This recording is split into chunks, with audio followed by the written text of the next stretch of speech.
All right, think we're good? Don't buy a Pixel 4 at launch. So some history about me, I'm a Google fanboy. I bought or pre-ordered pretty much every Google phone way back when the Nexus phones were coming out. Except for the Nexus 4 because I forget what carrier it was on, but it wasn't mine. Even when I jumped ship to a Samsung or an iPhone, I always just found my way back to a Google phone for some reason. I pre-ordered the OG Pixel, I pre-ordered the Pixel 2, I even pre-ordered the Pixel 3, even though I told myself I wasn't going to. But now, for sure, I know I'm not pre-ordering the Pixel 4, and I don't think you should either. Okay, so I'll start with one of the more unimportant reasons, which is that there's no more incentives to pre-order.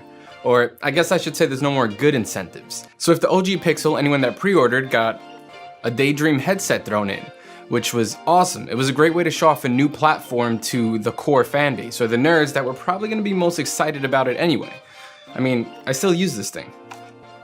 Then if you pre-ordered the Pixel 2, you got a free Google Home Mini thrown in, which is again another way to show off a new platform to the early adopters, and it just felt like a nice nod to the fans, the people that were pre-ordering the Google phones. So what did you get when you pre-ordered a Pixel 3?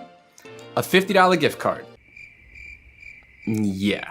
Now, I should say that they don't have to give you anything, and I don't want to sound like a crybaby. I still think it's pretty cool that they gave enough money to pick up one of their cool cases.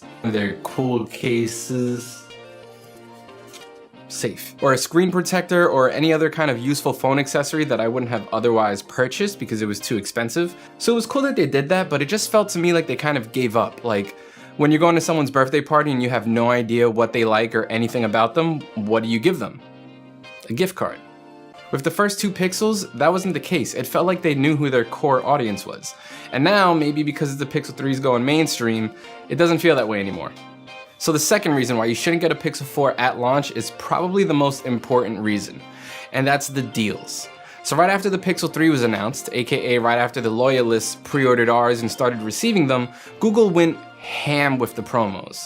And I mean, right after, like within the month. Everywhere you look, there was $50 off, $100 off, $200 off, and one that really ticked me off was a buy one get one half deal that was short-lived, but I could have done that. There were sales for people switching to Google Fi, sales for Black Friday, early holiday sales, sales if your grandmother was left-handed. There were just a bunch of sales. And not to sound like a whiny brat, but as someone that pre-ordered, it left a bitter taste in my mouth because here I was walking around with a brand new phone that I should have been happy and grateful for, and instead I felt like I got ripped off because everywhere I looked there were deals that showed if I had just waited 2 more weeks I could have saved $300. In short, I just felt kind of taken advantage of, and I gladly would have waited another month in order to get that extra $50 or $100 back in my bank account. So unless you have money to burn and you really don't care, you should probably wait a couple weeks before getting the Pixel 4.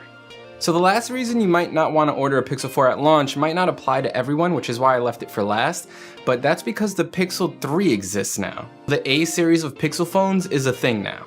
And it's still unclear if Google is going to release a Pixel 4a, but I'm willing to bet they are by how hard they're marketing this Pixel 3a. Speaking for myself, I probably wouldn't have rushed out to get the Pixel 3 had I known that I could get the Pixel 3a if I would have just waited a couple months. So the 4a will likely skimp out on some of the higher end, more premium features in the same way that the 3a doesn't have the waterproofing or the wireless charging of the 3. But man, for $400 you get the same amount of RAM, the same camera, and you get a headphone jack.